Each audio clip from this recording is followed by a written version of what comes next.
Good morning. We're going to go ahead and call to order this meeting of the Placer County Board of Supervisors for June 17th with Supervisor Duran absent. I am serving as chair, and so we will begin this morning with a flag salute. It gives me pleasure to formally congratulate Supervisor Landslide Wygant on his re-election and ask him to please lead us in the pledge.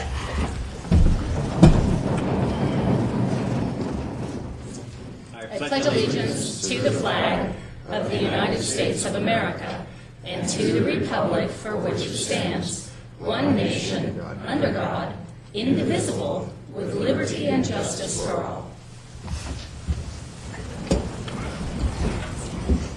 Thank you very much. And now our clerk will read our meeting procedures. Welcome to the Placer County Board of Supervisors meeting of June 17th, 2014. Agendas are available on the wall outside this meeting room. If you are here to speak on an issue not appearing on the agenda, you may do so during the public comment period. There is a 3-minute time limit per speaker. The board is not permitted to take action on items addressed under public comment. When you speak, clearly state your name and address for the record. All items on the agenda will be open for the public to address before final action is taken. There is a 3-minute time limit per speaker, which will be monitored by a timer on the podium. If there is a person speaking on behalf of a group with no other testimony from another member of the group, please identify yourself as such, and your time may be extended at the pleasure of the board.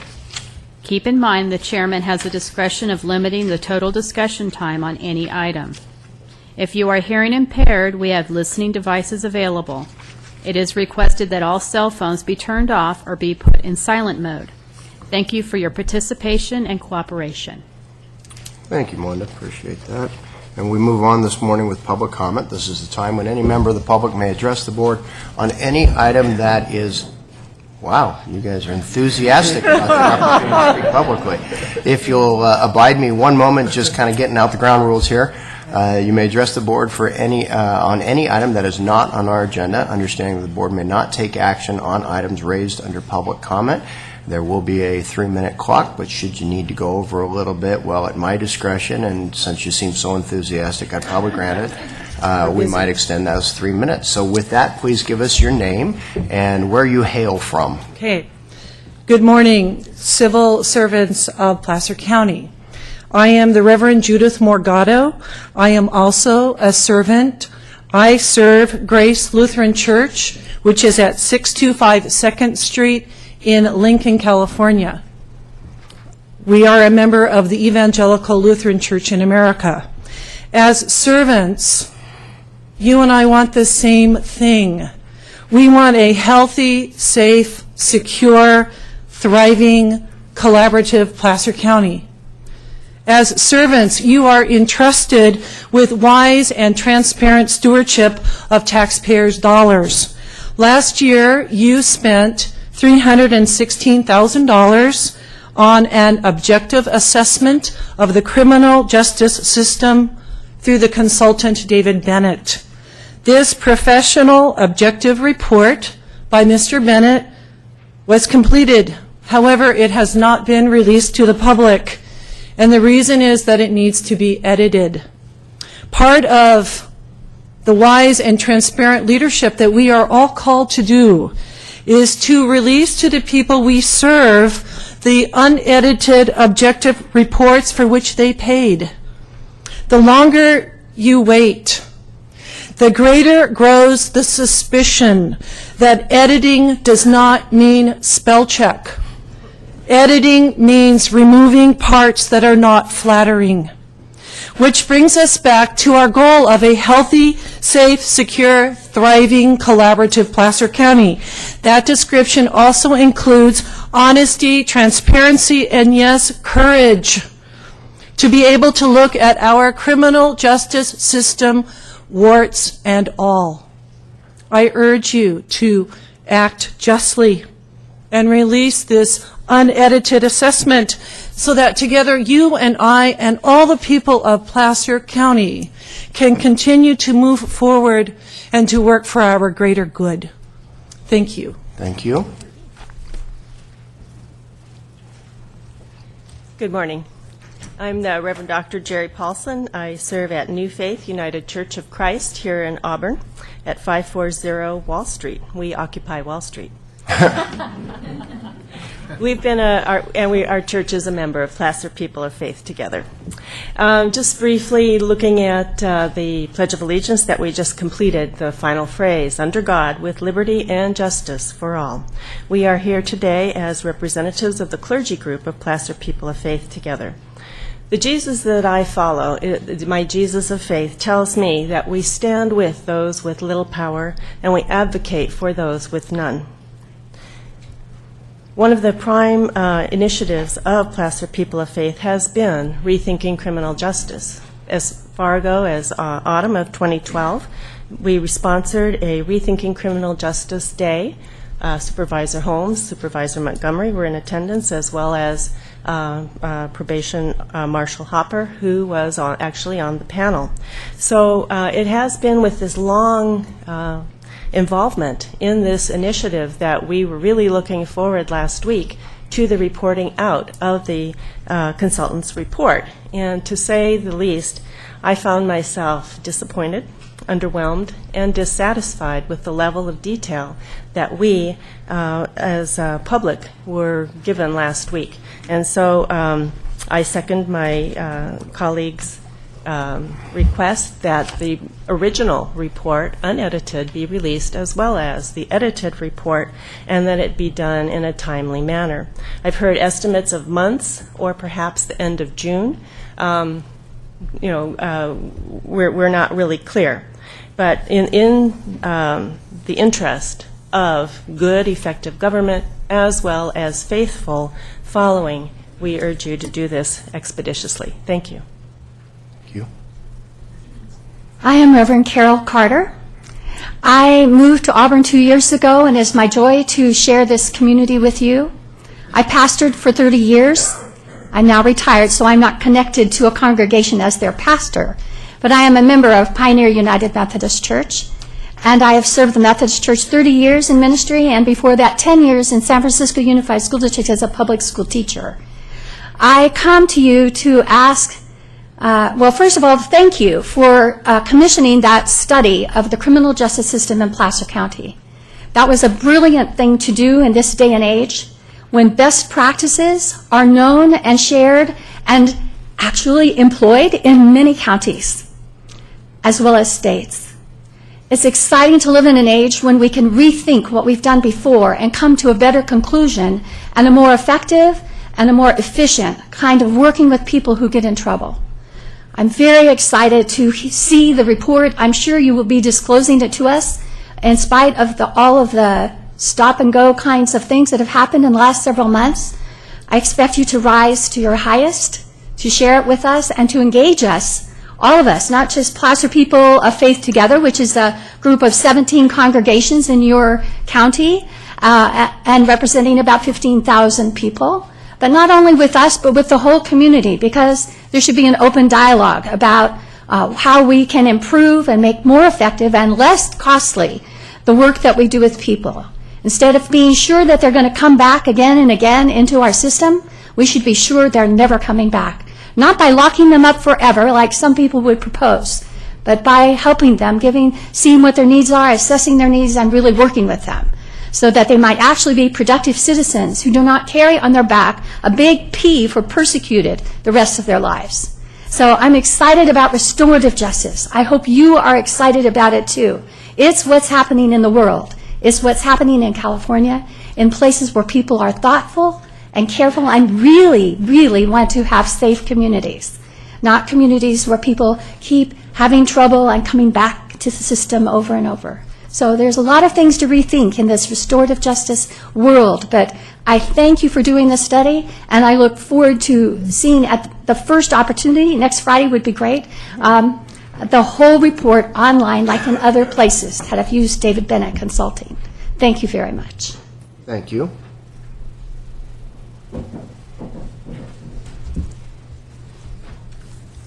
Good morning, board members. Ellie Waller, North Tahoe West Area Plan, Community Plan Team Member, Tahoe Vista resident. I'm here today requesting a one-day Tahoe Area Plan group planning workshop to provide the team members with the opportunity to review the revised planning documents and submit detailed issues to county staff for discussion at the workshop.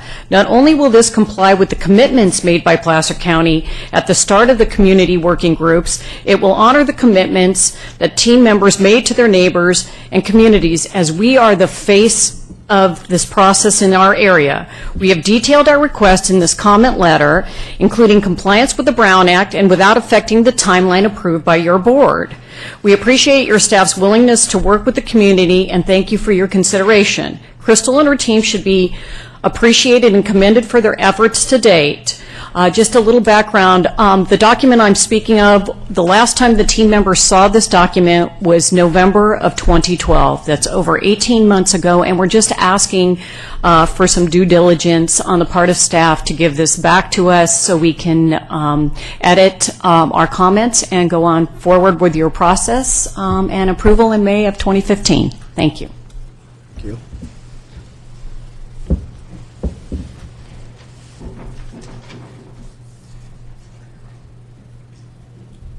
Members of the board, Mary Dietrich, Facility Services, and I'd like to just take a brief opportunity to introduce my new Deputy Director, Scott Battles. Scott comes to us after a long career with the General Services Administration in Washington, D.C., a career in the military, and will bring us great executive leadership, expertise in the areas for capital improvements and building maintenance, and I expect that you'll be seeing more of him in the weeks and months to come as we bring projects forward to your board for consideration. Thank you. Welcome. Anybody else wish to address the board in a public comment? Okay. Seeing none, we'll go ahead and move on. We have a consent. Oh, first of all, supervisor committee reports. Anything from any supervisor? Nope. Oh, I'm sorry, Supervisor Holmes, you do? Oh, you said you have none. I'm sorry. All right, then we'll move straight to consent. Supervisor Montgomery has indicated an interest in having a conversation regarding item 18I. Is that correct? Yes, that's correct. So Thank you. item 18I will be removed for conversation. Is there any other item on consent that any supervisor wishes to have removed for conversation? Seeing none, any member of the public wish to have an item that is listed as consent removed for discussion? Okay, I'll entertain a motion on remaining items on consent. Move approval. Second. We have a motion Montgomery, second Wygant. Roll call, please. Montgomery, Yes. Wygant, Yes. Holmes, Yes. Bueller. Aye. Thank you very much. Why don't we, before we jump to that consent item, let's go ahead and take care of our 9-10 item, because I know we got a number of people standing around waiting for this one. And Ann doesn't care because she's sitting. All the other people are standing.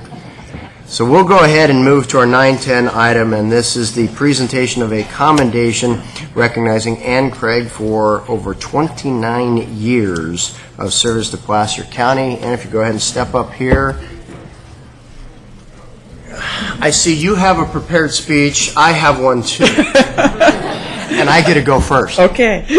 And then your rebuttal may follow. So in the traditional form of whereases, I will try to omit those and just get straight to the meat of the matter and recognize Ann for having began her employment with Placer County on July 8th of 1985.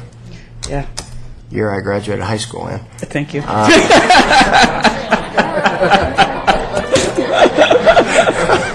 She was just a year ahead. Don't you love it when I'm chair? And now she's going, where the heck is Duran? Get him back. There you go. Ann has provided dedicated service to the employees, retirees, and the public for more than 29 years. She's ensured that employees, retirees, and their families receive professional and compassionate service in their most joyful and painful circumstances, and has developed and maintained subject matter expertise in the area of employee retirement benefits, which has resulted in providing excellent assistance and support for over 2,000 employees who have retired from Placer County.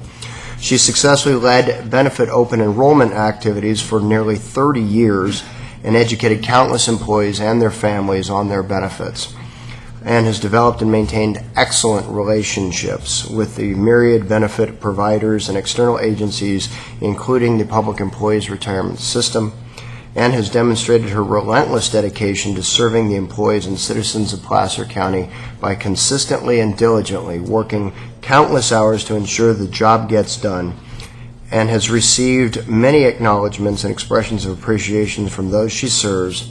Ann's invaluable accomplishments and impact on our employees and retirees are far more than can be expressed. Now, therefore, let it be known. The Placer County Board of Supervisors, on behalf of the citizens of Placer County, hereby take great pride in recognizing Ann Craig for over 29 years of dedicated service to the County of Placer, its employees, retirees, and the public. Wow.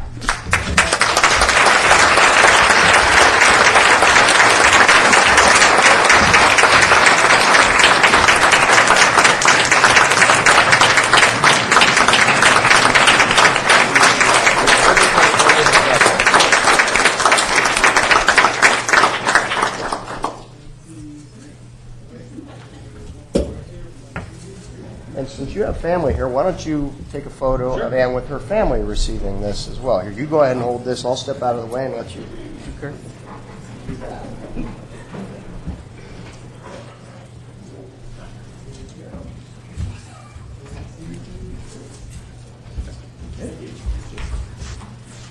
All right, Ann, the floor is yours. Wow. I'm overwhelmed. I really am. And what I've prepared seems so... whatever. Good morning, and thank you, Vice Chair Euler, members of the board, David, Jerry.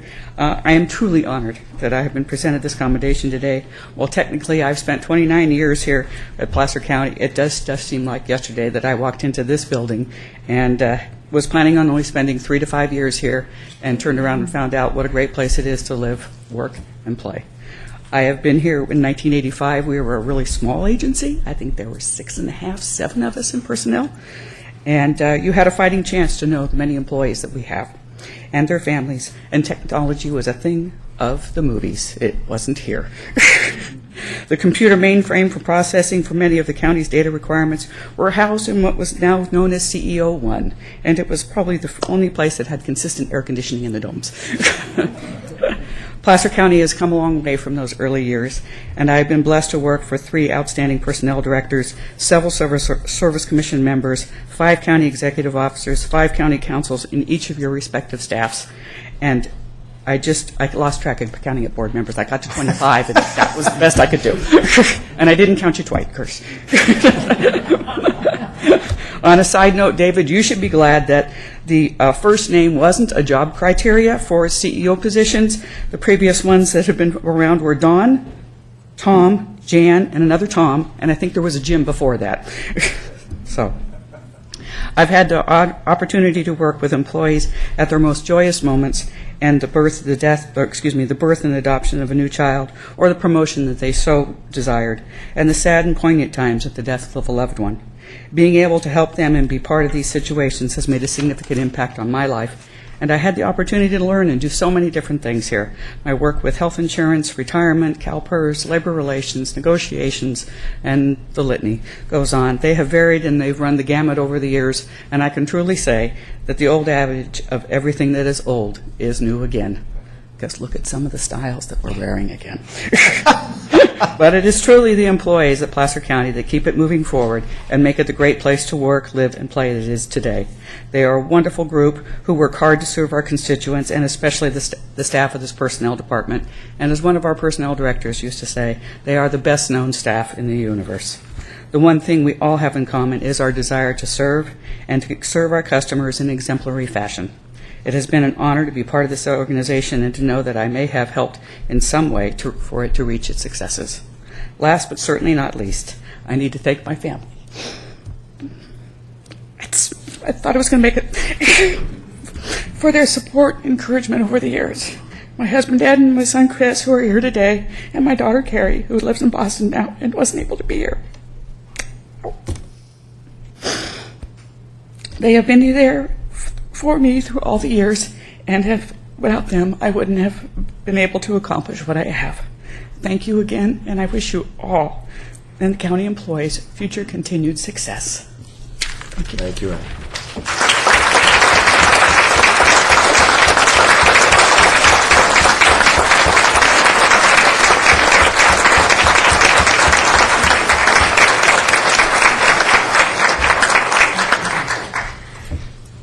Rebuttal to Ms. Craig's testimony, is that what you provide this morning? No. More to put a finer point on it, I think her remarks pretty much explain to you why she's had the impact she has had on our employees and our community. Her passion to serve and her compassion for people have made Ann who she is today, and as you can see from the crowd in the back, she's made a very positive impact on our organization and our employees. And I thank her deeply from the bottom of my heart to do that kind of work for 29 years and to stay fresh and as real with the individuals who come in with their life situations as she's been able to is really something. And I have had the opportunity to work a few doors down from her for many, many years and have often heard her calling after 5 to employees at their home. They're surprised that she's still working, but it was her time to connect with them on issues that they needed to deal with relative to their families. And so I join her in thanking her family, Ed, Chris, and Carrie, for giving up their mom and wife in those so many evenings where she spent time working with our staff and employees. So I want to add my deepest grateful gratitude to Ann and to her family, and to thank you for celebrating her accomplishments today. Thank you. Thank you, Nancy. Ann, thank you very much. And we're going to go ahead and move on with our board's agenda at this time. I want to thank those employees who came for this presentation and give you a minute to go ahead and file out, and then we'll move on forward.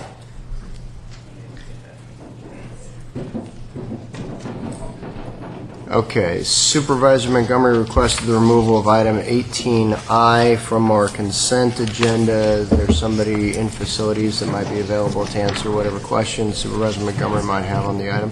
Supervisor Montgomery, go ahead. Yeah, thank you very much. I really just wanted to take the opportunity to just publicly get a little bit of a better understanding of where we are in terms of our expectations relating to the Placer County Fairgrounds assessment. I understand what's being proposed in front of us today is just basically a technical amendment to our agreement to allow this to roll forward into August, but part of the larger conversation I think really revolves around that assessment. And so I'm just interested in getting a public update on where we are in that process and what our expectations are for seeing some results of that. Excellent. Mary Dietrich, Facility Services. And as your board will recall, the county contracted with RCH to perform an assessment of the Placer County Fair Association. That was a study to assess their current operations, their financial condition, and also to take a look at market conditions to see if there were other market niches that that a fairgrounds could in fact accommodate. The status of that report is that there's been extensive outreach done with an advisory group comprised of any number of members of the public who either use the fairgrounds themselves. The Fair Association was met with just last week, and they're concluding their information gathering with regard to the perceptions of the fairgrounds and frankly some of the challenges that exist with that particular facility. They have conducted a financial assessment of the fairgrounds as well, and they're moving towards the last phase of the study, which is to compile the market information that would give us some ideas as to what the market niches are for entertainment uses in the local region.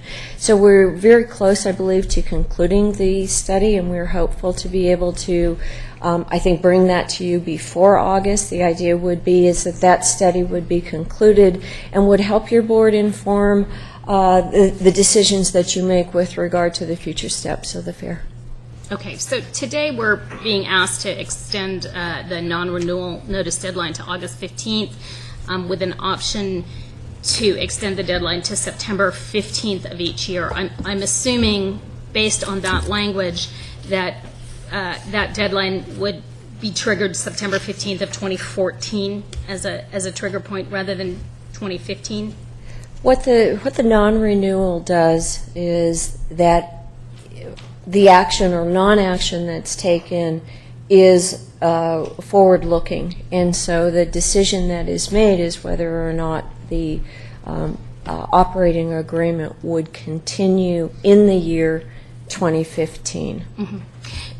I guess what I'm asking is, it sounds like we would have potentially two, if we take action on this today, we would potentially have two additional opportunities for action this year, August 15th, and again, September. That's correct. Okay. That's correct. In the event that we're not able to conclude all of the RCH study, we would be able to move that to September for your decision making. Okay, but at this point in time, we expect that we would have that study wrapped up and able to be presented by the August 15th. That's our intent. Okay, great. Thank you. That was really just the clarification I was looking for on the item. Great. I Okay. have no other questions. All right, then with that, we will entertain a motion to approve item 18I. So moved. Motion Montgomery, second Wygant. All in favor, please say aye. Aye. Opposed? None. Thank you very much. All right, we will move to a public hearing that's been scheduled for 9:20. This is a public hearing to adopt an ordinance amending the Sheriff's Office booking and jail access fees, charge the city's incarceration fees for the main jail and minimum security, and booking fees charged to defendants in sentencing. Good morning. Good morning, Vice Chairman Euler, members of the board, Judy Laporte with the Sheriff's Office.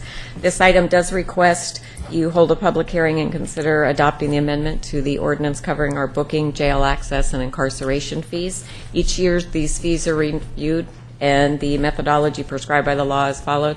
And the analysis indicates that the booking fees to the city should be $146, the jail access fees to the cities $437, the incarceration fees for the main jail $113, and incarceration fees for minimum security $128. The booking fees are not charged to the cities if the state fully funds the county, which has been the case in recent years and is anticipated to be the case in 2014-15.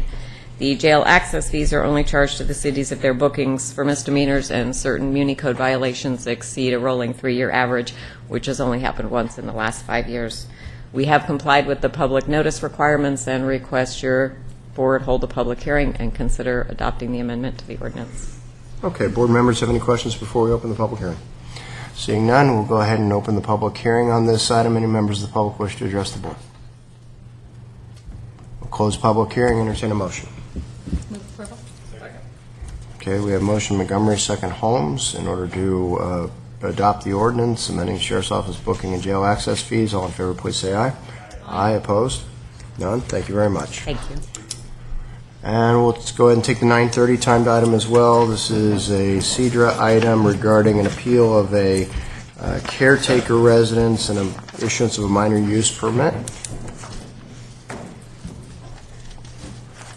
See EJ there. Melanie, which one of you will be leading the item? Good morning, Chairman, board members. EJ Avaldi with the Planning and Services Division. Joining me today is Melanie Jackson. Today, we're asking you to consider a third-party appeal filed by Michael Garabedian on behalf of Friends of the North Fork of the Planning Commission's approval of a minor use permit for the Camels caretaker residence. And I will turn it over to Melanie to present this. Thank you. Good morning. Good morning. The item before you today is a third-party appeal of the Planning Commission's approval of a minor use permit for a caretaker's residence in the Camels Hump area of Colfax. The property is zoned timberland production and is surrounded by properties that are also zoned timberland production, as well as residential forestry and farming. And it is located off of Yankee Jim's Road, off of Gillis Hill Road in the Colfax area. The project site is made up of varied topography with several peaks and valleys and contains heavy tree coverage on the north and western portions of the site, The remaining portions of the site contain minimal coverage of vegetation because it was burned heavily in the 2001 Ponderosa fire. The North Fork of the American River is located to the east of the property. The project site contains 2 building sites that were approved by the Planning Commission. The appellants wanted to have both of these sites approved so that they could make a choice at the time of construction as to which one of the sites would be suitable for the project. I'm sorry, just to clarify, the appellant or the applicant? Sorry, the applicant. The applicant, okay, thank you. The minor use permit for this was approved on March 27th by the Planning Commission, and it allows for an 1,800 square foot residence with a 625 square foot garage. The purpose of it is to oversee forest management practices on the property. And the applicants would oversee, or the caretaker would oversee, this forest management plan that would be put in place. And on April 7th, we received an appeal to the Planning Commission's approval of the minor use permit and the adoption of the mitigated negative declaration. The appellant asserted 13 issues, which can be summarized as the legality of the residence, forest management issues, fire protection issues, and visual impacts. The appellant asserts that the residence is not legal as provided by law because the applicants are seeking the caretaker's residence in order to increase property value as opposed to implementing forestry practices on the property. The Planning Commission determined, based on the staff report and the supporting materials, that the grant of the minor use permit is authorized as provided by law because it is consistent with Placer County Code and applicable California Government Code, and because it is consistent with all requirements of the Timberland Production Zone District.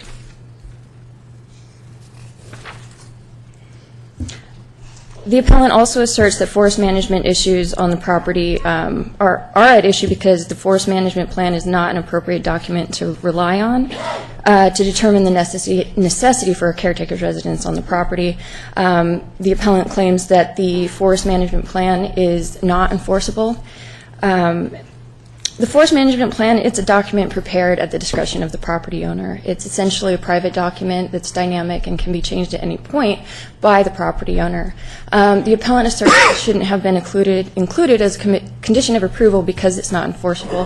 However, staff and the Planning Commission approved this condition because it will assure that forest management practices will be carried out on the property. So it's essentially saying forest management practices must be carried out on the property with the title of forest management management plan. The appellant also asserts that the county and appropriate fire agencies did not adequately address fire hazard risk and did also not address appropriate building sites for fire safety purposes. The implementation of the forest management plan and the caretaker on the property will assist in reducing fire risk on the property and within the project vicinity. And this is because the active management practices on the property will reduce the fuel loads and will ensure that the fuel breaks are maintained, as well as providing 24-hour surveillance of the property for early fire detection. Finally, the visual impacts on the property. The appellant has asserted that the caretaker's residence will have negative visual impacts to the North Fork of the American River Canyon, the North Fork American River, and public property surrounding the project site. The caretaker's residence will be located on one of those 2 building sites, which they are right here. There's one there, and there's the other one there. So the appellant is stating that you will be able to see these from the east portion. You may be able to see them from the North Fork of the American River, the North Fork American River Canyon, and possibly the south portion of the American River Canyon. This illustration shows the visibility from the river and from portions of the canyon on the east side. And this is the North Fork of the American River. And basically what it's showing you is the darker portions, the red portions are the ones that can be more easily viewed from areas, and then the yellows would be less potential for visual impacts. But the key is that the line there is stopping right at the ridge, where it stops at the edge on the west side. That's the ridge of the American River Canyon, and Camels Hump is located at the top of there. The residences, on the other hand, are located to, or the building sites are to the left and to the west of that, and they're essentially screened by that ridge because the ridge is 2,500 feet in elevation, whereas those building sites are 2,200 feet. So, for those reasons, staff determined, as well as the Planning Commission, that visual impacts will not be significant to the American River and the American River Canyon. And based on all of this, staff has determined that there's no merit in the appellant's points and would like to recommend that you uphold the Planning Commission's approval of the minor use permit, deny the third-party appeal, and adopt the mitigated negative declaration. Any questions? Okay, board members have any questions of staff? Seeing no questions by board members, we'll go ahead and open the public hearing on this item. Hold 1 second. Since this item arrives to us with a recommendation by staff to deny the appeal and to uphold the decision of the Planning Commission, I'm going to allow 10 minutes for the appellant to state his case as to why staff's recommendation should be overturned by this board. I will then allow for a 10-minute rebuttal by the applicant to the appellant's appeal. At that time, any member of the public that wishes to address the board will have 3 minutes to do so. Sir? Thank you, Vice Chairman Mueller. Michael Garabedian for Friends of the North Fork. I think we can cover our points in 10 minutes. Mechanical aspects working.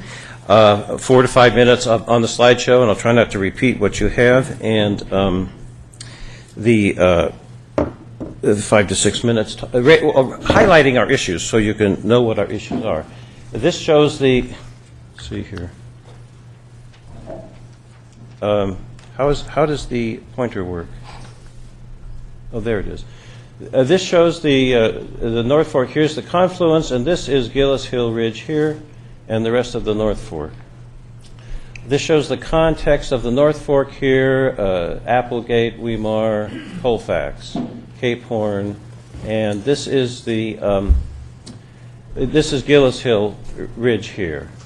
Those green if you have a certain kind of Google Earth program, you get a 360 panorama view if you click on those green things. Now this shows the topo map. It shows the Camels Hump area is the highest area here. This is the ridge where the two houses are located. Here's the river. Here's Yankee Jim's Road here. Yankee Jim's Road over to here, and we'll see a little bit more of this in a minute. This shows, once again, the hill and Colfax in the background. It gives you a sense of why Colfax is very vulnerable to fires that can come up and sweep off this ridge and on these canyons. Again, here are the two house locations, and behind them is Smothers Ravine here. This is a line of sight from Tokiyama Ridge.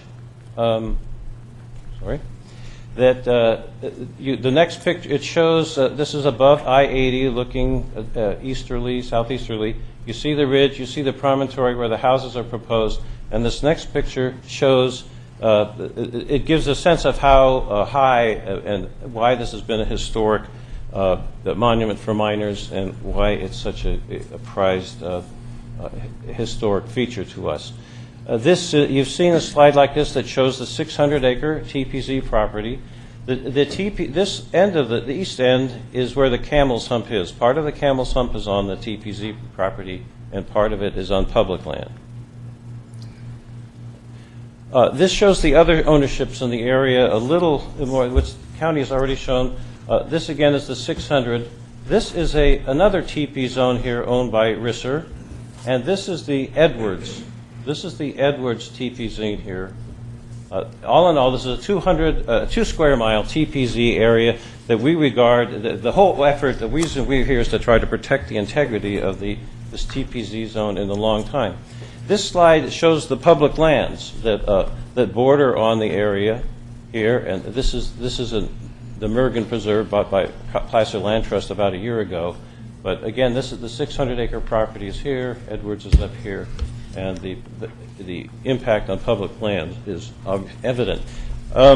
This is a high fire hazard area, as you know.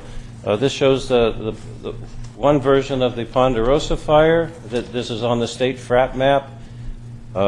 and Gillis Hill is down in there. This is another FRAP map issue. FRAP map. It shows that there was a fire, and here again is Gillis Hill. There was a fire in '61. We haven't been able to find that perimeter yet, but it shows that this area is highly fire prone compared to others. These are the two locations, 3,200 feet apart, up on the ridge, or up on that second ridge. And this is a 1973 photograph. We're looking for the 40s and 50s aerial photos that will show this sort of shows the even nature of the vegetation potential in a visual sense of the whole property before it was burned again. To us, this is the same as the county slide, but this shows what we call, to us, is the urban interface. These are the TPZ lands. Basically, Yankee Jim's Road is it's the line. It's the line that between the suburbanizing development and the protection of the continued protection of the resources. This is the state FRAP map that shows the urban wildland interface as the state CAL FIRE has considered it in this area. Now this here again is the ridge. This area is the Edwards house is here, the Risser house is about here, and the subdivision, a minor division, was approved here. Perhaps that's why the CAL FIRE has put the urban interface in the middle of this area. This is a better view that shows the two locations. Now, this is one key issue for us is that the more fire-safe locations should have been analyzed, such as the Smothers Ravine here.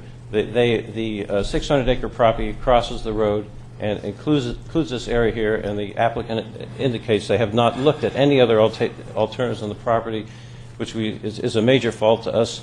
This shows the northernmost site at 300 foot diameter.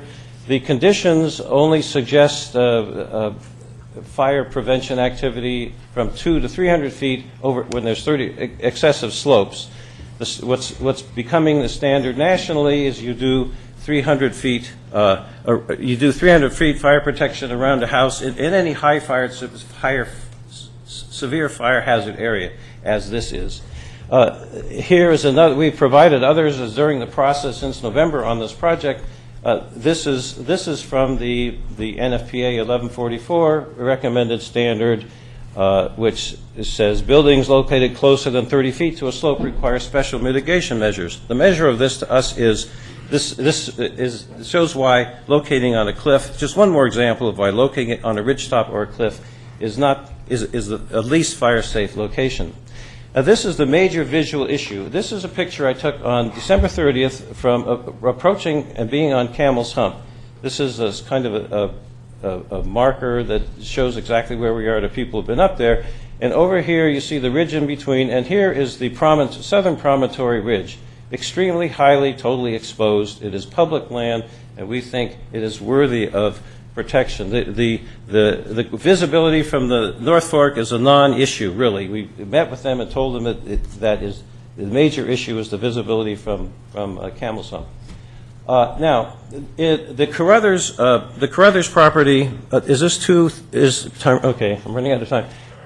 This Carruthers property proved in 2001 there were major conditions, visual conditions, half a dozen conditions protecting the North Fork Canyon and trails, not just worrying about the river, and not just worrying about visibility from the river. And this is why since 2001 the Planning Commission no longer care about visibility from the rest of the canyon. We don't know. So this is the 3-lot subdivision that's never been built. This shows why it's never been built. They appealed that road because they said road improvements are not reasonable for a number of parcels and the size. I'll try to go through our issues really quickly. Every portion of the general plan that has to do with this, forestry, fire, visual, 78C, these general plan provisions are violated by this proposal. Timber PZ lands, when they get these lands, they get a tax break. they are getting a waiver of property taxes. These folks with this proposal have $1,000 a year paying taxes. The Carruthers you approved with the house, $1,800 a year. You do not have rules for this. You operate basically by the seat of the pants. You have 18 pages of rules on Williamson Act. You have 3.5 pages on this.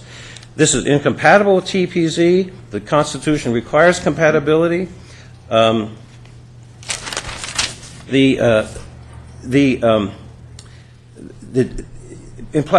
to as we reread what's happening now, if you have a choice, if the county has a choice of where to approve a piece of property, a house on your property, like it does with a multiple use permit, you are permitted to put it at the most dangerous fire location. It's absolutely fine with the county to do that. Now, that wasn't true on Carruthers. They moved the location, they closed the road, but right now the position of the county is go to it.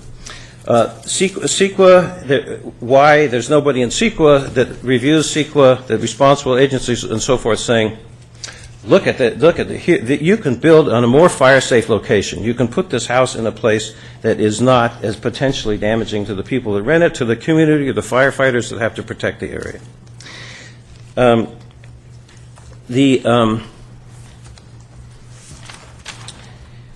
We don't think it meets the zoning requirements. It is not needed. The Baskins own a place immediately adjacent and across the way. Thank you. I'll be happy to answer any questions, and hope I could come back to answer any other comments made by the others. Questions by board members? I don't see any at this time. Thank you very much.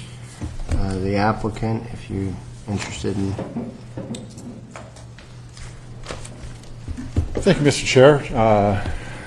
Supervisors, Kevin Nelson, Nelson Engineering, representing the owners, Fred Baskin and Jed Parker, here today. First of all, we need to thank staff. We feel like they've done a wonderful job working with us. I'm sure as you've read through, this has been nearly a 3-year-long project for us. Melanie has been wonderful working with us, and we appreciate all her help towards this. As you know, we have gotten approved by the ZA and the Planning Commission, and we don't really have a whole lot to offer in addition to what you've already read to the staff report. We have gotten additional letters from Chris Paulus. A couple of things I would like to point out from Chris's letter is the importance of this ridgetop for firefighting, as well as he notes, over 50,000 trees have been planted already, with an additional 20,000 proposed for this coming fall. Also in your packet was the update from USDA on the amount of work that has been done as part of implementation of the forest management plan. Also, I'm not sure if Doug Ferrer's letter got in your packet. Yeah, I think it did. Our forester who prepared the management plan, a couple of items that I wanted to bring to your attention in his letter, as well, is the importance of a caretaker's facility out there, as well as at the Planning Commission, the appellant had proposed the locations being down in the valley in the low spots. And as Doug pointed out in his letter, the importance of being up on a higher elevation on the property, so you could oversee the property, see when, as he noted in here, that trespassing has come about, or any kind of other potential fire or hazards have developed on the property. He can oversee those things. Another thing I wanted to also note, I don't think Mr. Edwards is here today, but he was one of the neighboring properties that the appellant pointed out there.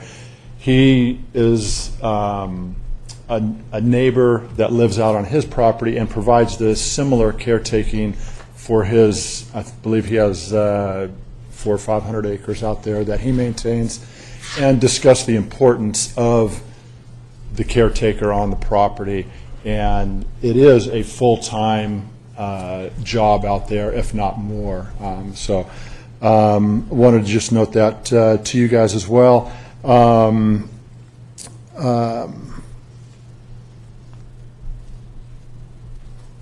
Yeah, and other than that, we really didn't have a whole lot more to add. I think, like I said, the staff has done a wonderful job of addressing all the appellant's points in his comments.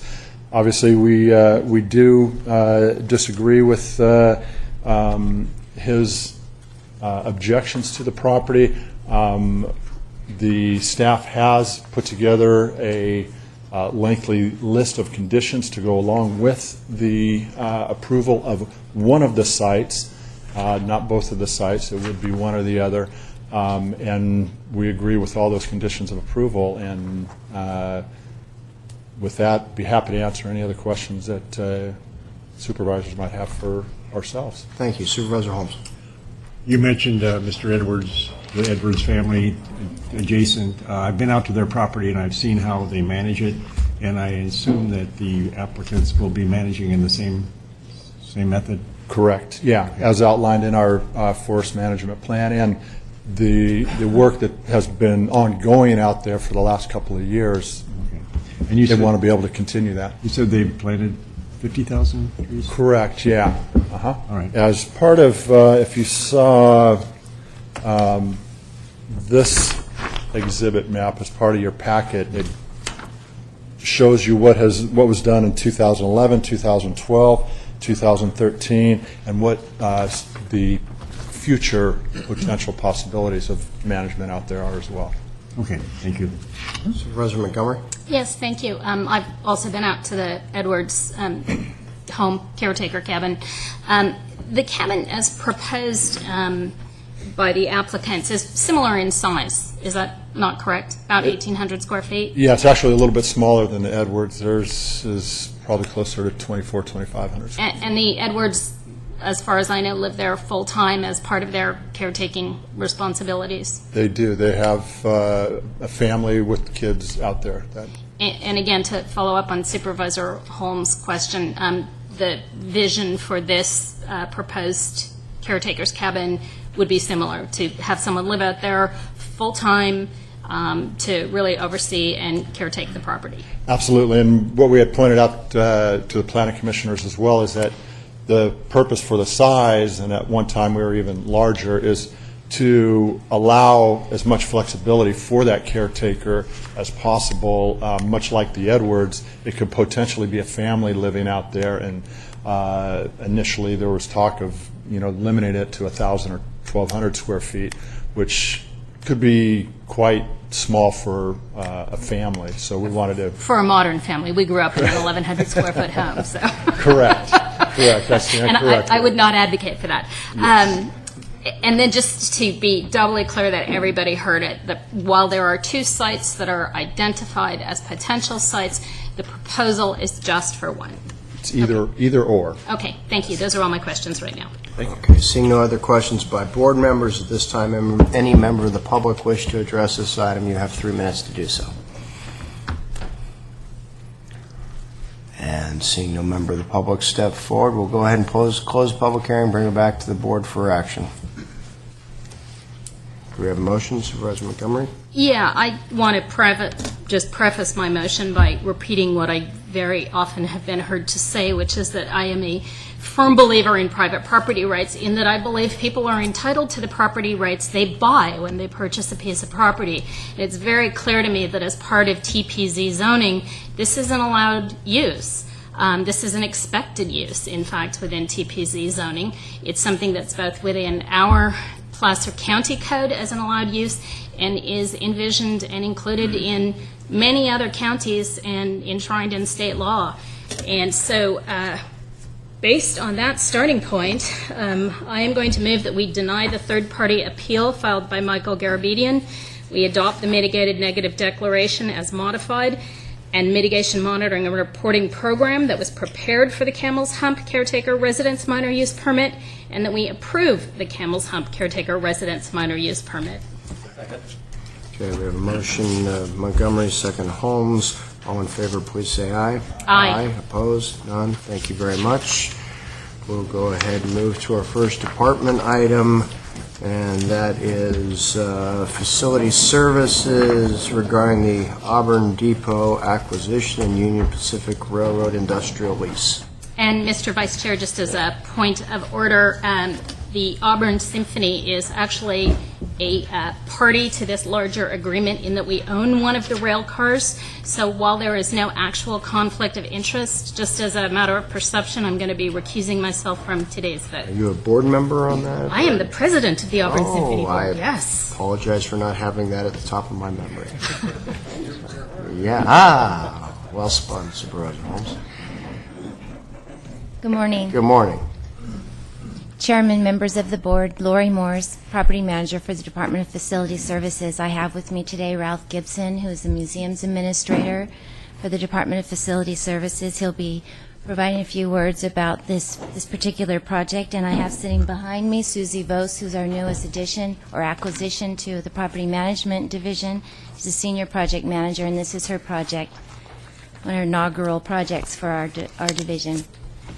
Today I have several actions requested from your board to approve the acquisition of the 2,058 square foot Auburn Depot building and improvements located at 601 Lincoln Way in Auburn from the Auburn Chamber of Commerce through a conveyance agreement, and the approval of a new lease agreement, industrial lease, with the Union Pacific Railroad Company to lease the property associated with the depot building and the surrounding grounds in an annual amount of $14,780 at no new net county cost. To adopt a resolution delegating authority to the Director of Facility Services or designee to execute all documents and take all actions necessary to complete this transaction, and to approve a budget revision establishing a new capital project number 4935 in the amount of $93,000 for the improvements necessary to accommodate the proposed museum, and authorize the acquired building and associated improvements to be included in the master fixed asset list. In fall 2013, Property Management was approached by representatives from the Auburn Chamber of Commerce regarding the grant of the Auburn Depot building to the county for $1. This offer stemmed from the Chamber's July 2014 plan to move to the former Auburn City Hall building on High Street. They viewed this as an opportunity to continue the use of this property in a way that would promote its historic value. The building was constructed originally as a train station for the Southern Pacific Railroad Company in 1898, and was first served as the station's ticket counter and then as the railroad manager's office until the early 70s. In June 1988, the Chamber purchased the building for $1 and entered into an industrial lease for the use of the associated property. The Chamber, with extensive community involvement, improved the Auburn Depot property and added the Chinese railroad worker sculpture, engraved donor bricks through donations, added a rail car, a caboose, and 2 luggage carts. As Supervisor Montgomery mentioned, a additional rail car was added to the site by the Auburn Symphony.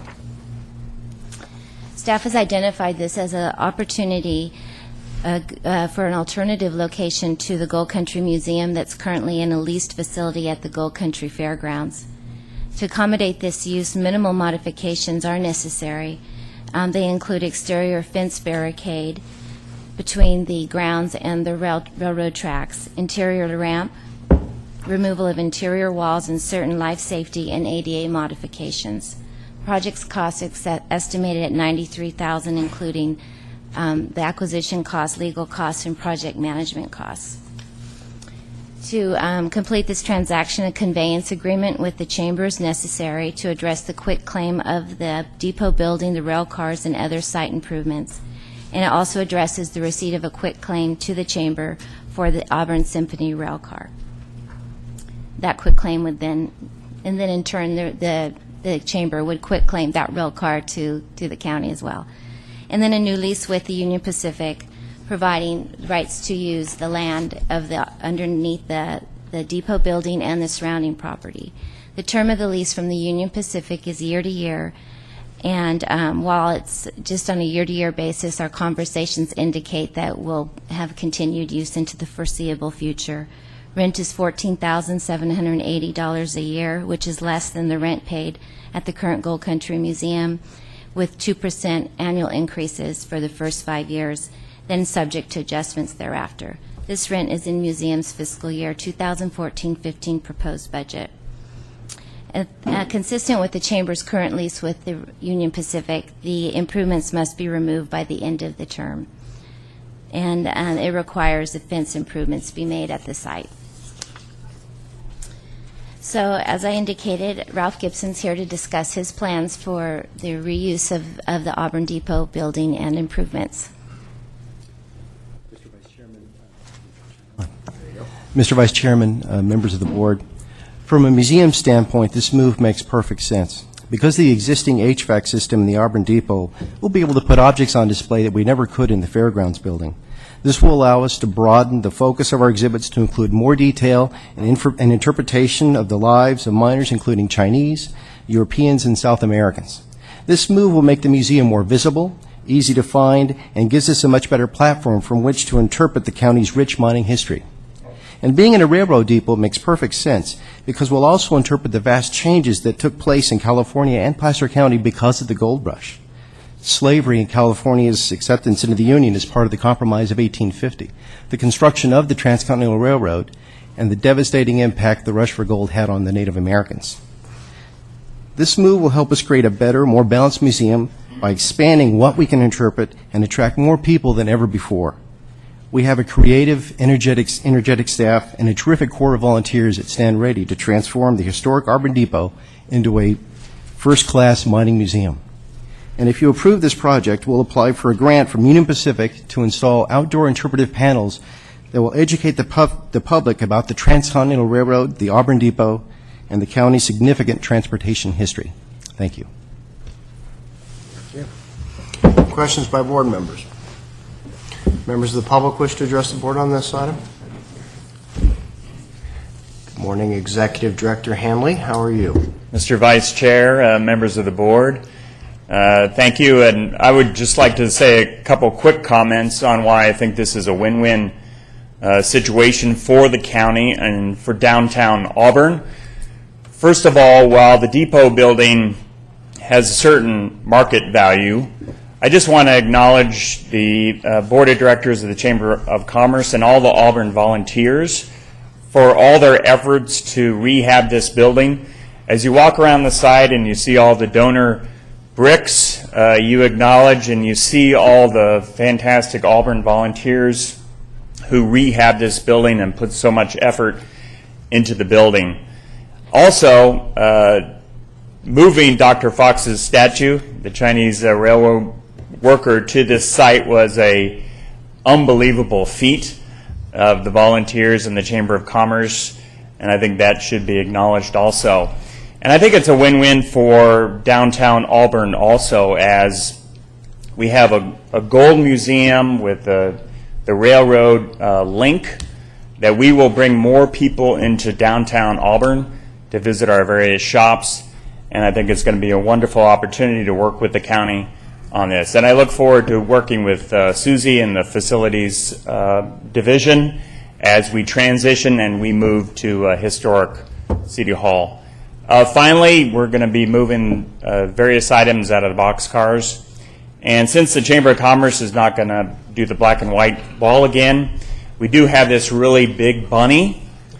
And if any of the supervisors would like a really large bunny for their backyard, give me a call and we'll work out something. So thank you for your time. I appreciate it. Thank you.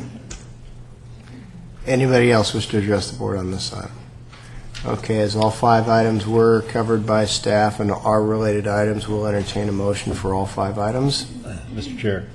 Yes. I would be more than happy to make the motion to approve the items before us. And as everyone knows, Auburn is the county seat of Placer, and this is a true enhancement for people that visit us to see the history of Placer County and the history of Auburn.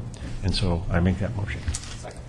Okay, we have a motion and a second, as this does require a budget revision as outlined in item number 4. This will be a roll call vote, which will serve to illustrate Supervisor Montgomery's absence on the item as well. So if you'll call the roll, please. Holmes? Aye. Wygant? Yes. Bueller? Aye. And then for the record, Supervisor Montgomery absent on the item. Thank you. Okay, we'll go ahead and move to our item number 5, Health and Human Services, Adult System of Care. And Maureen. Good morning, Mr. Vice Chairman, members of the board, CEO, and council. This morning I'm requesting you to approve 2 contracts for mandated mental health services and 1 contract that utilizes state funds to benefit Placer County and the Central Region. With your permission, I'd like to take these contracts as a group to provide an overview of their importance to you. The State Welfare and Institutions Code mandates that Placer County develops a continuum of care based on recovery services that at minimum responds to all psychiatric emergencies that take place in Placer County. Item C, the telecare contract, is a direct response to this mandate and continues the services of the psychiatric health facility that we call the PUF, that provides acute short-term psychiatric treatment to persons that are a danger to themselves, danger to others, or gravely disabled. Item A establishes a contract with 2 longer-term facilities for those persons who can't return to the community safely after they are stabilized in an acute setting and need longer, secure settings to resolve their psychiatric issues. Persons in these settings are placed on conservatorship as a result of their mental illness. The Placer County Mental Health Services Continuum of Care is designed to allow each person to take small steps towards recovery with comprehensive services that just provides them the right level of service as they move forward in their recovery. I'd remind us that this board has also taken action to receive state funds to provide early crisis intervention services that are funded, again, 100% with state funds. And I'll be putting in place, we are in the process of putting in place the crisis triage grant in order to really move upstream with the hopes that we will reduce the number of psychiatric hospitalizations that need to take place and be able to help people resolve their issues without needing hospitalizations. This is going to be better both for residents and consumers of these services as well as the county. And we look forward to providing you additional information as that project launches, and we have some great outcomes to share with you. It will also expand this continuum of services, which we always try to do so that we provide the right level of service at every level. And lastly, item B establishes a 3-year contract with the Office of Statewide Health Planning and Development that continues Placer's role in the lead as the fiscal agent of the Central Region to utilize state funds, 100% state funds, to improve the public mental health workforce through education and training. All of these contracts were reviewed by the Mental Health, Alcohol, and Drug Board and are recommended for approval and are available at the clerk of the boards. And just give you just a little bit of detail with each one quickly. So the 1-year, item C, 1-year agreement with Telecare is for $4,267,390. The net county cost is $1,792,3003. And again, this acute care services last year provided 5,307 days of service, and in this most recent year, 13-14, we are expecting they will provide 5,244, slightly longer lengths of stay, and the readmission rate is going down 1.7 per month. It's slightly less than the year before. The other 2 agreements for the longer-term services are with Crestwood Behavioral Health and with Vista Pacifica Center. So those total contracts are $2,746,620 with net county cost of $1,647,972. That amount is higher because those services don't allow us to bill federal reimbursement, and so really it's just state and county funding. These 2 contracts are for a very small percentage of people, approximately 25 out of the 5,000 that we serve.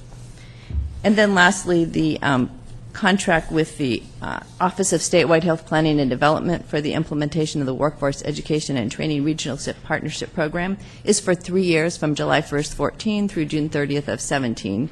The board did agree for us to be the fiscal agent, and we established this grant in 2009 and have been working with the State Department of Mental Health, which doesn't exist anymore since that time. We have, as part of this process, contracted with the California Institute of Mental Health, and they have provided the staff and administrative support for this project, and that's what the region decided. We think that works the best to contract out that service. So just briefly, we've provided a variety of programs in that which augment what we're doing here regionally. Things such as an online psychiatric nurse practitioner program, a rural weekend Masters of Social Work program, online psychosocial rehabilitation programs, and in addition, a transitional youth conference, suicide prevention conference, and cultural competence conference. Also, lots and lots of trainings for staff and providers and consumers in our region. So with that, I would recommend approval of all three items, but would be happy to answer any questions. I'm sorry, 3? Okay, so not D in this particular motion. Okay. Sorry. All right.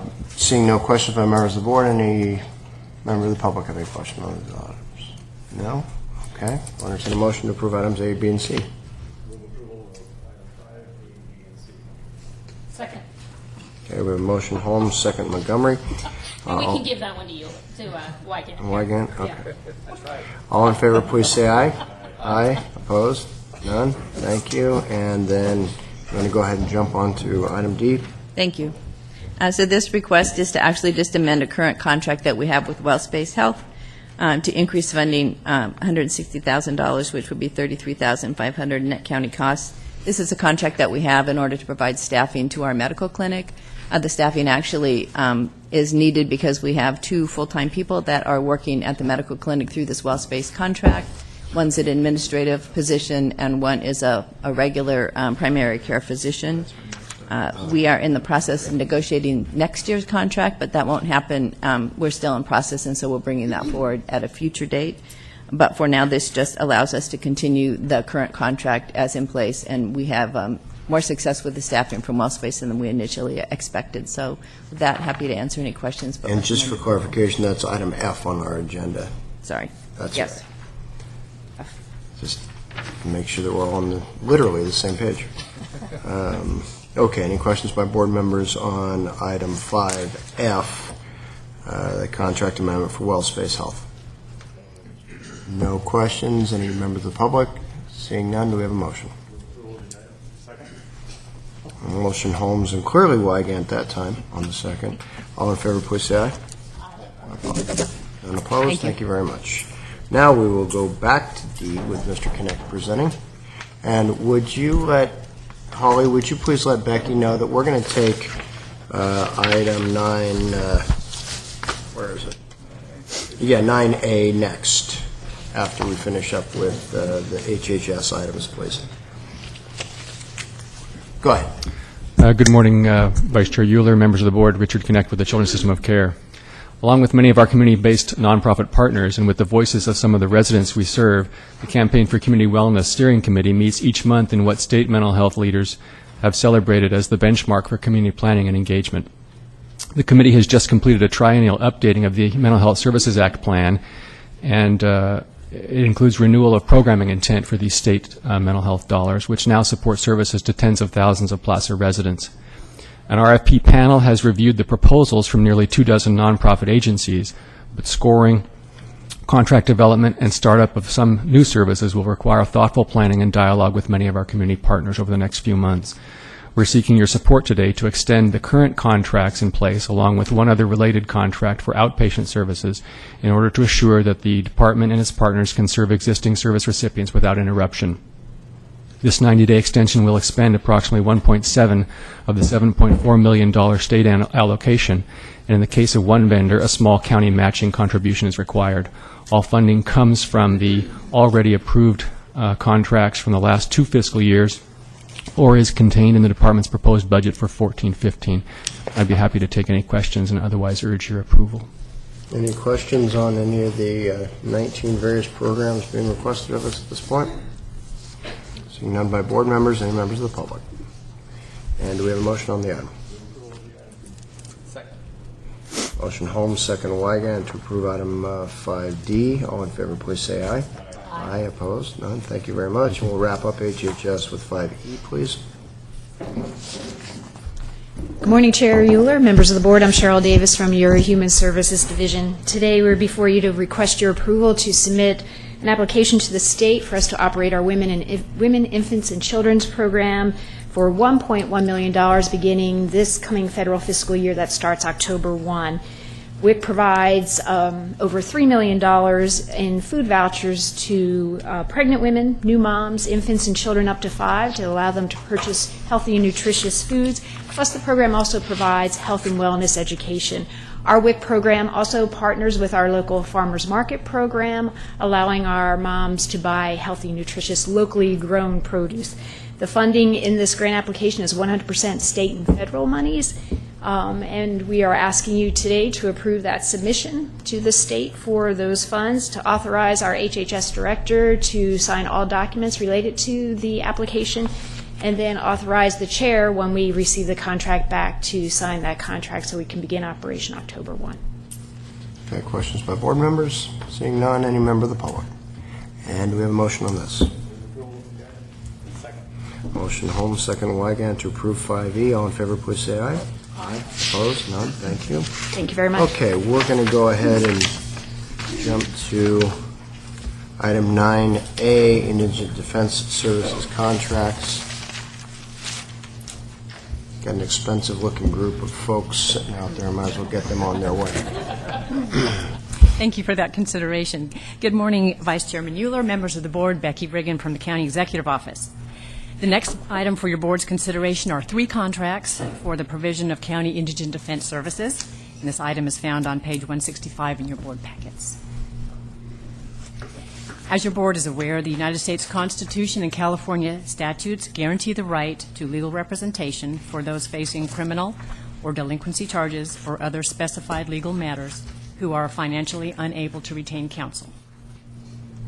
These mandated services are provided through a variety of service delivery models across California, including use of county departments, contracts with private firms, or court-assigned counsel, where cases are assigned directly by the court through and paid through either a flat fee or on an hourly basis. Placer County has utilized contracts with local private law firms to meet this responsibility since 1971. The contracts that are currently in place were the result of a competitive request for proposals process conducted by representatives from the county and the Superior Court in 2006. This process resulted in 8-year contracts based on a 4-year initial term with 2 2-year extensions, which conclude at the end of the 2013-14 fiscal year. The County Executive Office is of the opinion that the contract services model remains an efficient and effective approach to providing indigent defense, and that it provides numerous benefits to the criminal justice system, including reduced and predictable costs, streamlining of the defense counsel appointment process, and development of defense counsel expertise. However, given the importance of quality defense services to a well-functioning criminal justice system, county executive staff, in collaboration with the Superior Court, plan to review the county's contract service model to determine if any modifications to the method of service delivery should be considered. The review will also consider recommended caseloads, attorney supervision, professional development and evaluation, special case management, and compensation. Also, as your board is aware, the county is in the process of developing a criminal justice master plan, and we wish to ensure adequate time to complete that plan and to incorporate any case processing or other recommendations developed by the justice officials into this review of indigent defense services. For these considerations, and because procurement purchasing policy rules allow the county to extend contracts that are in good standing, we did not conduct a comprehensive RFP for the primary and first level conflict contracts. We did, however, conduct an RFP for the second level conflict services and received one response from Dan Kokol. Dan is a seasoned criminal defense attorney who previously held an indigent defense services contract with Placer County and remains in good standing with the county and with Placer County's other indigent defense contract services providers. For the reasons I've just outlined, and after consultation with the Superior Court, the County Executive Office requests that your board authorize the CEO to sign the following contracts for indigent defense services for fiscal year 2014 through 16. A primary services contract extension with Richard A. Chumo and Associates in the amount of $9,522,796. This is approximately $511,000 increase over the current contract. A first-level conflict contract extension with Mark A. Berg in the amount of $3,065,486, approximately a $395,000 increase over the current contract. And a new 2-year contract with Dan Kokel in the amount of $636,000, which is $133,000 over the current contract with Tony Carbone. Tony Carbone does intend to stay on as a subcontractor for juvenile services, working for Mr. Kokel. Increases over the current contracts are primarily attributable to the significant increase in felony filings projected to occur from the first year of the 2012-13 contract to the first year of the 14-15 contract. There were also additional health care and other operational cost increases. The principals from these firms are sitting directly behind me today, and I would like to acknowledge them and their collective 90 years of experience between the three of them, and thank them for working with us, meeting with the Criminal Justice Policy Committee over the years, and working with us on the successful implementation of AB 109. I'd like to introduce Richard Chumo. Good morning. Mark Berg. And directly behind him, Dan Kokel.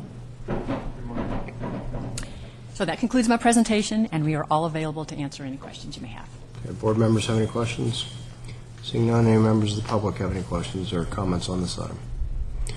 Bring it back to the board for consideration. Second. Motion by Wygant, second by Montgomery, to approve the Indigent Defense Services contracts presented. All in favor, please say aye. Aye. Aye. Opposed? None? Thank you very much. Okay.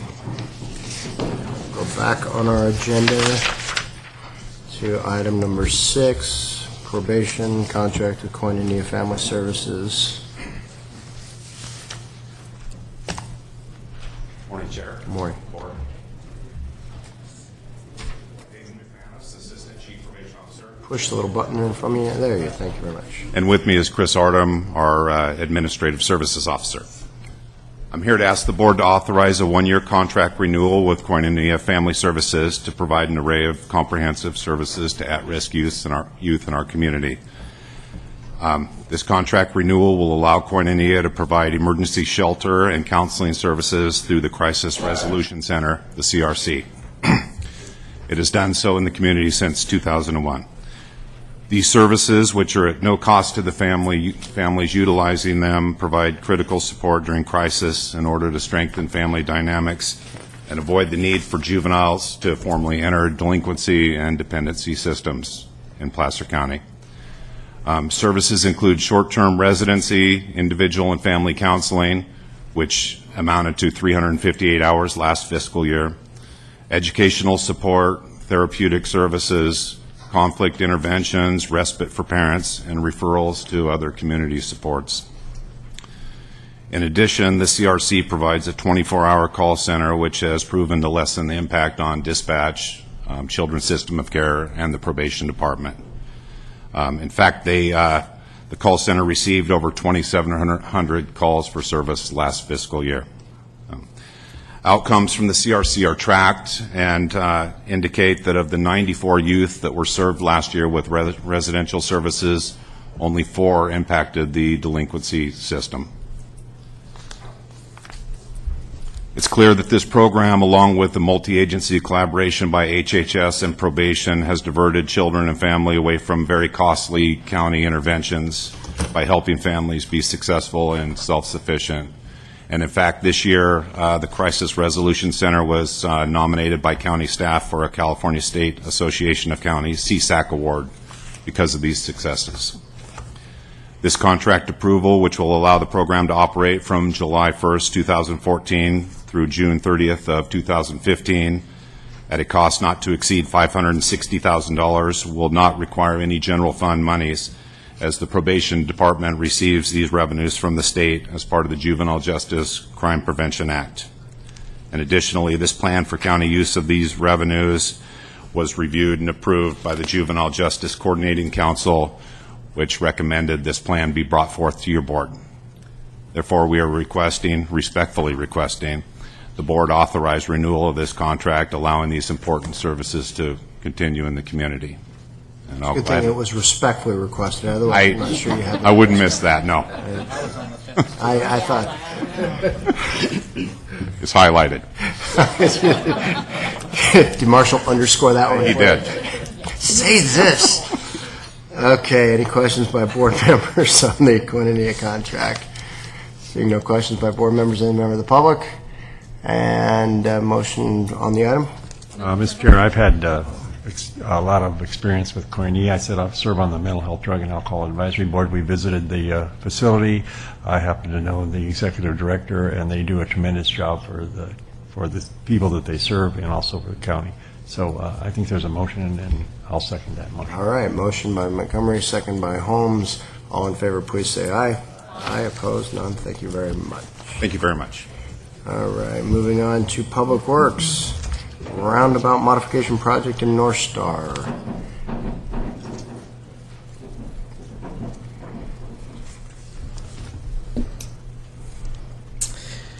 Good morning, Board of Supervisors, Chair.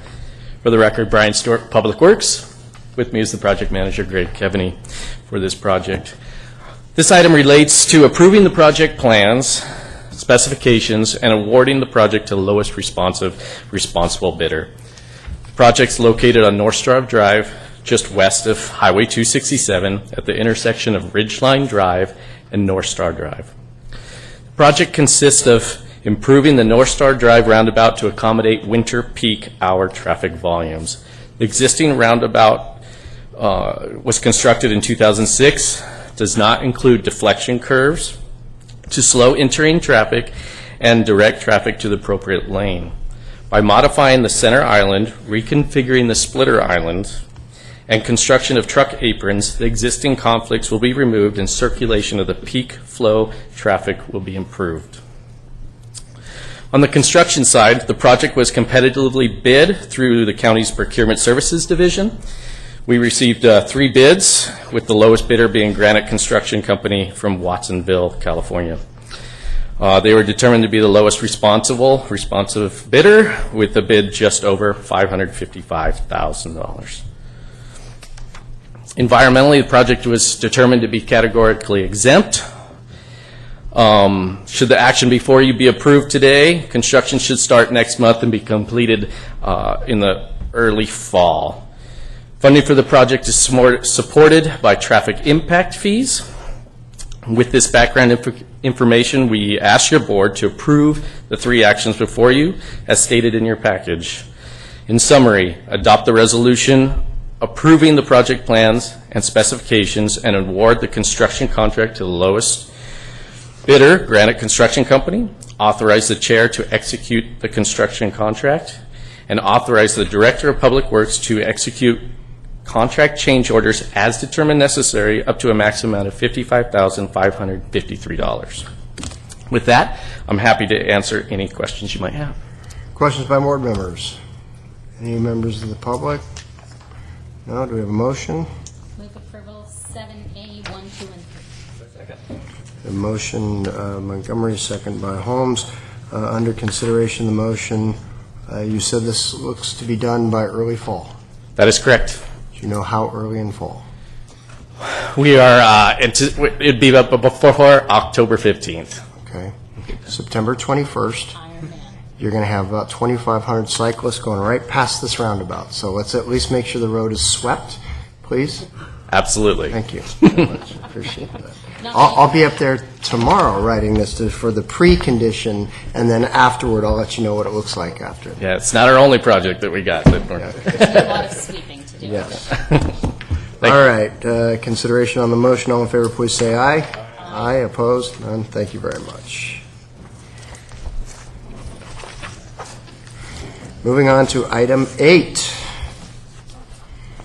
Contract Amendment, Law Enforcement Services, Town of Loomis. Good morning again. Judy Laporte with the Sheriff's Office. The item before you is the annual amendment for law enforcement services between the Placer County Sheriff's Office and the Town of Loomis. You'll see that there's a very slight increase in their contract amount this year.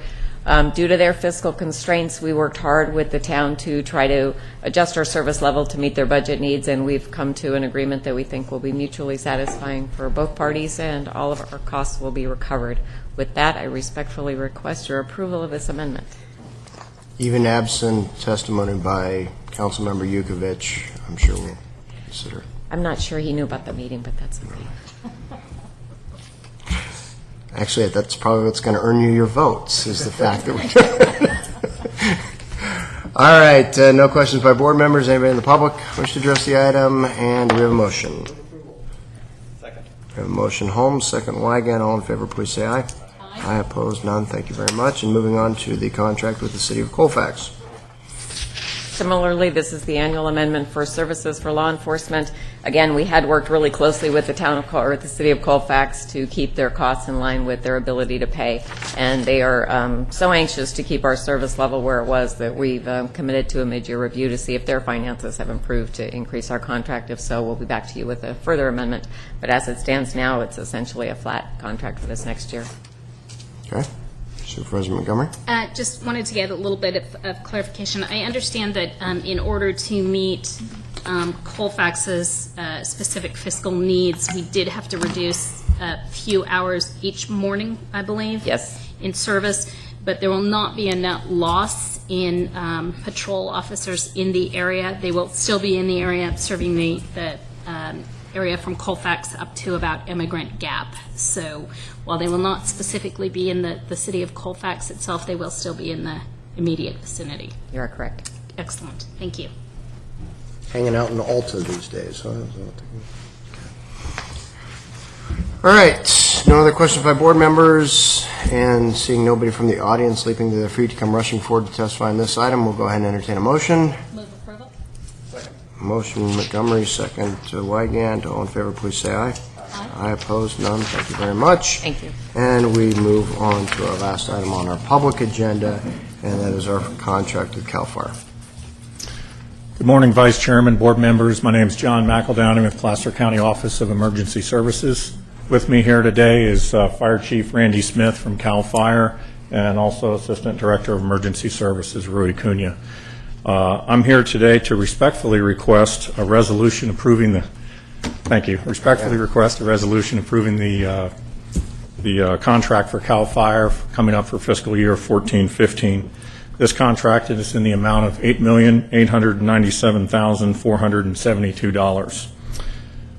In terms of what CAL FIRE provides fire protection, prevention, emergency medical services, hazardous materials, and incident response, in addition to dispatch services.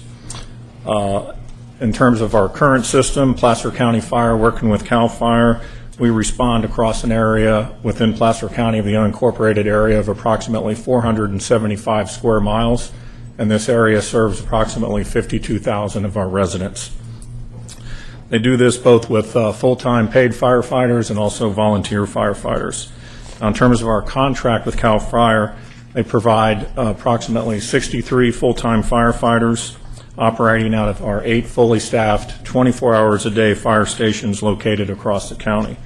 Our volunteer firefighters operate out of some of these stations, as well as our 6 volunteer community stations located across the county as well. Now, what are we getting for our $8.9 million? Last year, in calendar year 2013, Placer County Fire, working with CAL FIRE, responded to 5,330 calls for service.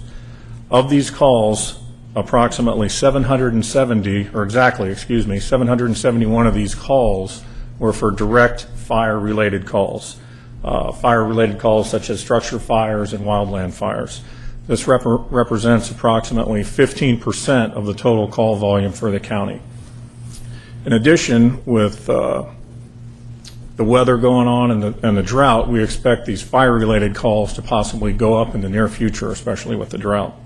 So, a little bit about the contract itself. That $8.9 million, that represents approximately a $145,000 increase over last year's contract. The primary driver for this $145,000 increase is the administrative rates that are imposed by CAL FIRE from Sacramento. Okay? Now, the contract is fully funded for this coming fiscal year in our zones of benefit, except for two of them. The two zones of benefit I'm going to address a little bit more fully are the Dry Creek zone of benefit and the North Auburn Ophir Fire zone of benefit. Both of these zones are not going to be able to meet their, with the service costs and the revenues, they're going to fall a little bit short this year. And we anticipate to use fund balance, reserve balance to try and balance those budgets for 14-15. Now, specifically for Dry Creek and Ophir Fire, similar to a lot of the other fire departments that we see across the county, there's a lot of just fiscal instability right now going on with those two zones. Specifically for Dry Creek, they're expecting to have a revenue shortfall of approximately $161,000 for fiscal year 14-15. And again, those are going to be, we anticipate balancing with reserves that are normally set aside for, those reserves have been accumulated over several years and they're normally set aside for facilities, apparatus, and equipment replacement. So essentially, we're planning on eating some of our seed corn in this coming year. Okay. For North Auburn Ophir Fire, the revenue shortfalls are projected. We project them to be approximately $256,000. And this also includes a SAFER grant, which expires. A SAFER grant is Staffing for Adequate Fire and Emergency Response grant, which is a federal FEMA grant. And that SAFER grant runs out approximately in December of 2014. However, of significance also for the coming year is that CAL FIRE is in contract labor negotiations with their bargaining unit as we speak, as I speak right now. And depending on the outcome of these negotiations, this could lead to a contract cost increase of anywhere from 5 to 10%. We're just not exactly sure how much that's going to be. So our plan is that once these negotiations are complete and we have a definite indication, or actually definite numbers, our plan is to return to your board and present a contract amendment that will fully fund fire service for the remainder of 14-15. And one last point that I think is very important in terms of projection system-wide.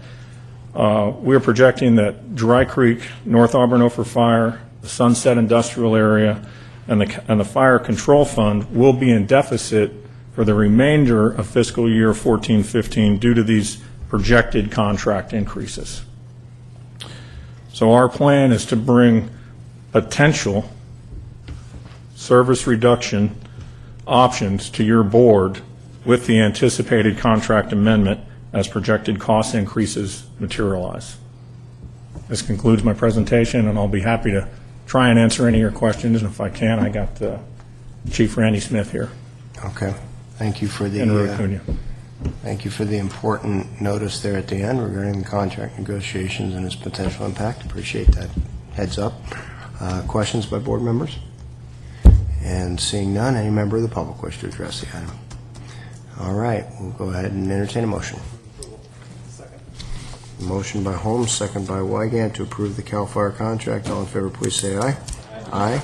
Opposed? None. Thank you very much. That concludes our publicly agendized items. Board will adjourn to closed session where County Council will describe what it is we're going to be doing. The board will now adjourn to closed session to discuss with legal counsel two related items of existing litigation. Stacy Hartnett versus County of Placer. One's a state court case, one's a federal court case. Okay, thank you very much.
The board has returned from a closed session discussion with legal counsel regarding two related litigation items, Stacy Hartnett versus County of Placer, one filed in federal court, one filed in state court.